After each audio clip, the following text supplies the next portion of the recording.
Iyon, oh. Kita mo naman. Ay, naku, ang sarap nito.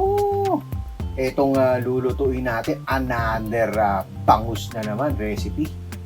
Gagawa tayo ng bangus pineapple soy.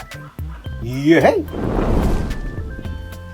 So, ang gagamitin natin yung boneless na bangus.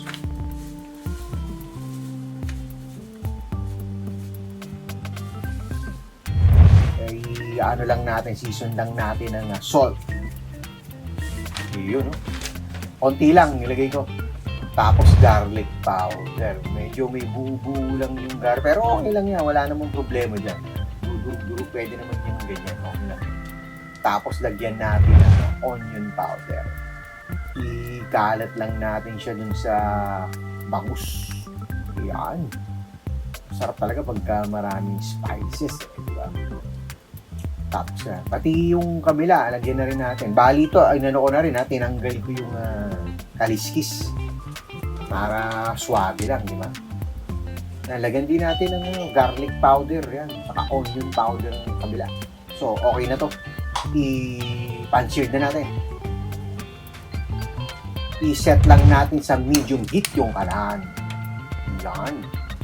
Tapos, lagyan natin ng cooking oil. Yun, ayun, medyo mainit na. Ikalat lang natin yung mantika para ano, pero okay lang naman niya kasi ito yung mga aking ginagamit non-stick naman. So okay lang na konti lang yung mantika na gamitin natin. Pag mainit na yung mantika, syempre lagay na natin yung ating bangus. Yun, i-golden brown lang natin yung bangus. Yan. Okay na to, golden brown na. I-ano naman natin, baliktarin natin. Siyempre. Ganon din yung kabila. Kailangan, golden brown din. Yan, tinan mo. Malutong na. Okay na ako sa ganyan. Panalo tong dish na to. So, okay na. I-set aside na natin yung ating bangus. I-prepare na natin yung sauce. Bali itong mantika na to, tanggalin na natin yan. Balansa na yan eh. Palitan natin ng bago.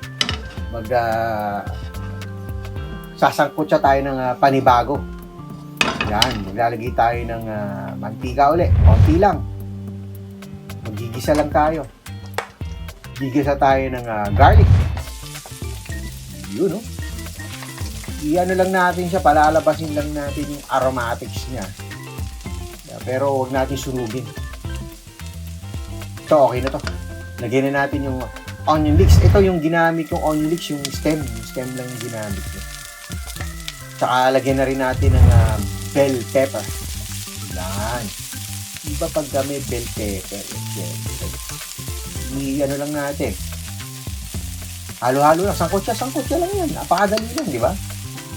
Tapos lagyan natin ng light soy sauce. Ang ginagamit ko rito, light soy sauce. Pwede kayong gumamit ng dark soy sauce kung gusto nyo. Or pwede rin kayong gumamit ng low sodium kung gusto nyo talaga yung healthy talaga yung pepper nyo. Pwede naman yun. Pero ako, onti lang naman yung gagamitin ko. So, light soy sauce gagamitin ko. Tapos, nilagyan ko rin siya ng pineapple tidbits. Yung maliit na size lang, okay lang. Okay na yun. Konti lang naman yung lulutuin ko eh. So, kung kayo, marami kayong lulutuin, adjust nyo yung mga ingredients nyo, di ba? Ganun lang naman yun. Tapos, lagyan natin ng half cup of water. Konti lang din para magsarsa lang siya. Yan. Mag-evaporate pa yun. Tapos, lagyan natin ng onion powder. Lagyan natin ng spice, garlic powder. Lagyan din natin. Lagyan natin ng ground pepper. Ito yung dyan, maglagay tayo ng konting honey para yung tamis niya may kick. May effect yan sa ating sauce. Siyempre. Iba yung pagka pinaghalo mo yung tamis ng honey tsaka ng alat ng soy sauce. Masarap yan. Tapos lalagyan mo pa ng konting pineapple. Panalong panalo yan.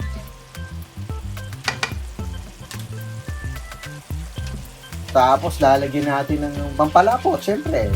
Sana malapot yun. Kaya nga sauce Lagyan natin ng dinissolved na flour sa tubig. Yung ating slurry.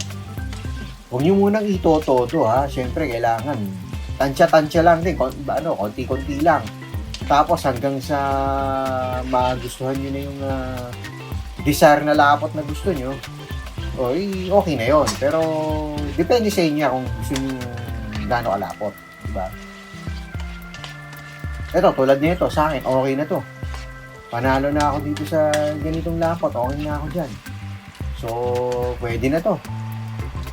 Diba? Yun, dito na, tikman natin. Ang sarap! Lagyan na natin yung ating bangus, syempre.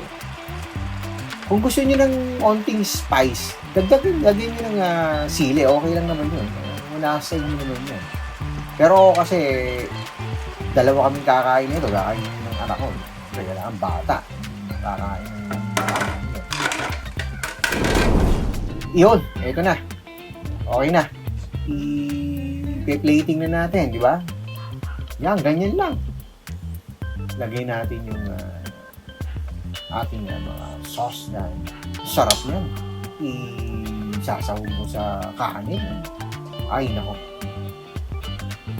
Ito, kakaibang lahi. Actually, para maiba naman yung luto nyo sa bangus. Okay to. Healthy pa. Kaya ako i-recommend ko sa inyo to. Panalo to. Lagyan natin ng konting bok choy. Itong bok choy, niluto ko na to. Inano ko na to. Binlunch ko na sa tubig to na mainit. Madali lang naman lutuin yun yung bok choy. Yan, okay na. Di ba? Napakadali. Simpleng-simple. Luto na yung ating bangus, pineapple, soy. Yay!